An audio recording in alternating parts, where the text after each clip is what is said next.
The new age of planes, the aircrafts that are allowed to fly across our airspace is now 15 years. And that has posed some sort of financial constraints on the controllers, on those operating the system. What is the direct impact on consumers? Well, the policy age right now is 22 years. I know that there are all kinds of people advocating for potentially 15 years. But right now, the policy age is 22 years. And this debate is gone on forever. But from the little I know, again, I'm not a flight engineer, I'm not a pilot, I'm not even an airline economist. But as I've gathered enough information to conclude that the safety and age are two different things. I think age may come into newer technology, less fuel and all that. But the question of safety for the passengers is really a question of maintenance. And we all feel comfortable flying. You just mentioned KLM, Lufthansa, British Airways. And you don't know the age of the equipment they fly from Abuja or from Lagos. Sometimes they're above 22 years old. And that brings me back to the BASA fund. Some critics in the industry said that the fund was stashed behind for safety controls and measures, not for infrastructural development. And they have faulted the use of that fund for the ongoing infrastructural development in the industry. I think what the law says about the BASA fund is that it should be used for civil aviation. Now, I don't know exactly what is involved in the current spending, but I think airport infrastructure is a critical aspect of safety. The landing lights, the navigational aids, runway repair, an incredible number of that. And for someone like me who looks out for consumers, I mean, the experience they have, whether they can slip and fall or whether the airports are sufficiently comfortable for their experience, to some extent, those are vital issues. And when you attended this last conference in Abuja, did you get to see any of those in our airports? Have they started putting them just in case they're absent? Well, flying through the Abuja airport, I've seen that there's an incredible amount of work going on and construction going on also. And in Lagos, both at the International, I picked someone up from the airport a few days ago and I could see the two wings of International had new raised roofs, obviously some kind of extension work going on. Same thing with the front of it. At the domestic airport, when you fly Arik, it's been a very uncomfortable experience because obviously they've torn down some of what used to be the lounges. But you can see something that seems like a big terminal that's coming up. I can see the glass is coming and all that, and the steels are up there.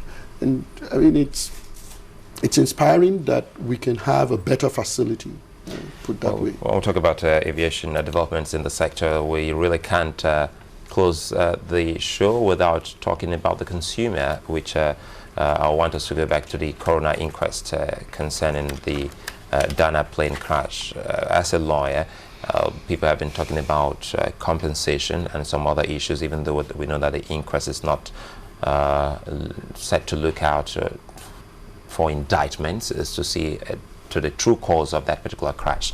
For those who still are in pain from that crash, friends, relatives, and loved ones, what do you think the government and the airliner should be doing at this point in time? Because the last we heard about it is some kind of conflict between what they should be paid as compensation and insurance. Well, I believe from media reports that some compensation is being paid already. The whole process, it's quite a process. First, you've got to, by law, I mean, there's no question about the people who were on that aircraft and who are involved in the unfortunate incident. But the law requires a death certificate, identification of a person, and then who really receives compensation is also a matter of law and relationship. So that's going to be sometimes a tedious process, more tedious in a place like Nigeria where we're a lot more communal and the family relationships are not are very cultural. So essentially the way we address who's the next of kin might be different from what seems to be open and closed in other environments. And then, but the coroner's inquest is really to determine the cause of death. the Accident Investigation Bureau would determine the cause of the accident. I believe that investigation is ongoing, and the coroner's also is ongoing at the same time.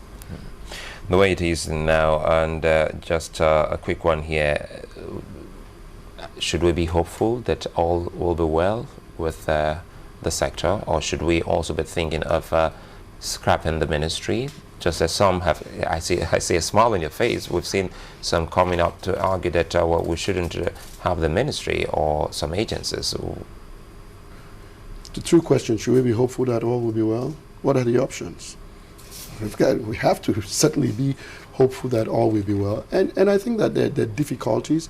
And like I said, as a cynic from the outside, I probably would have been more concerned than I am after representing one of the agencies there. It's because of how our society is and the difficulties we've had, and obviously some part of irresponsibility across the board in previous in leadership. We've come to expect very little, and so when we see anything, it's amazing that those things are there. So you really have to get close sometimes, and there's still so much I would love to be done. But after working closely with some of the people, I see that some people really do go there every day and do a good day's job. So should we be hopeful? I think we should be. There's a whole lot to do, but yeah, I think we certainly have to be hopeful, and would all be well. That's the prayer. Well, a quick one just before we go, so that we don't come on the same road again. Airports built in the 70s, and for the first time, some of them are having a major facelift. How well can we sustain this kind of culture of proper maintenance without waiting for a point like this for someone to come to start fixing it, so that, well, it will be a process? I think a lot of that is also a national orientation issue. I mean, we just have to develop a maintenance culture. We have to, and that goes across the board, whether it's for your car, whether it's for homes. I look in my neighborhood sometimes and I say, you know what, I wish the government will mandate people to paint their homes every X number of years, because we just don't have a culture towards maintenance. And there's that old, very old English adage, a stitch in time. We can spend much less if we would just do periodic maintenance. And that's really why that serious argument about the age of an aircraft is occurring. It's because of our cultural attitude towards maintenance. And we think new is good, but because we know that we don't carry out proper maintenance as a people, the moment it starts to get old, it becomes suspect. And that's really what it is. And you can, I mean, I think it's something that, you know, maybe leadership has to figure out and say, all right, how can we ingrain this? Does it have to go into school curriculum? Does it have to become a government culture? Do we have to have a separate budget for maintenance, depending on the institution and what they do? Whatever the case may be, if we do not properly or adequately maintain anything, whether it's cars or buildings, we will be right back here. Every circle of time, every circle of life would always come back to the point, where is this? And look at what we're doing on the Third Mainland Bridge. Who is directly responsible for this maintenance culture? Who do we hold responsible? I think it's the entire society. I mean, our government doesn't come, they don't drop these people they pick people from society to be in governance.